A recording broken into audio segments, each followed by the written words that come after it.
Breaking news about what all of Trump's accusers got this week. This is disgusting. The political landscape in Washington is littered with the carcasses of the political aspirations of many a disgraced politician. Scandals, especially sex scandals, are some of the worst PR that a politician can get, and everyone knows it. That's why it's a tactic commonly used by the opposition of anyone that is sustainable to such an allegation, which is almost everyone, and sadly not always true. It didn't take long after President Trump arrived on the political scene for the rumors to start flying, aided, in part, by the fact that the president had a very public affair decades ago, and has been married 3 times. The self-same people who are all about the freedom of consenting adults to do whatever they wish, with whomever they wish, jumped on the prudish bandwagon post-haste.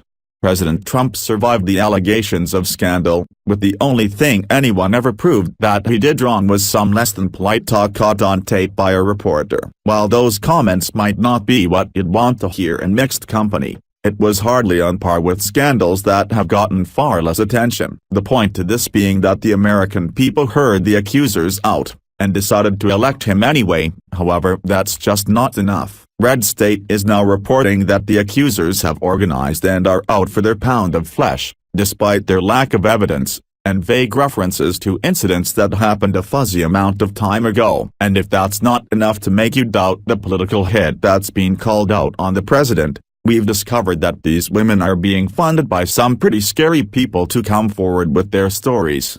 The piece outlines that these women, from all sorts of backgrounds, with varying stories, are all being brought together by a 501c3 organization called Brave New Films. This is a company that creates documentary videos. If you're wondering what types of films this company has put out, here's a list, brought to you by Red State. Stand Up, Senate. The President-elect is a hypocrite. Protect Public Education. Stop Betsy DeVos. Indivisible, a practical guide for resisting the Trump agenda. Getting Donald Trump off NBC's SNL. They claim to be nonpartisan, but it doesn't really sound that way, does it? It appears that the group responsible for the coordination of President Trump's character assassins is far from impartial, and it's understandable that those who don't like someone, especially a politician, might look for something that would tarnish his reputation. But that leads us to the question, what people are behind this? The organization has got to be organized by someone,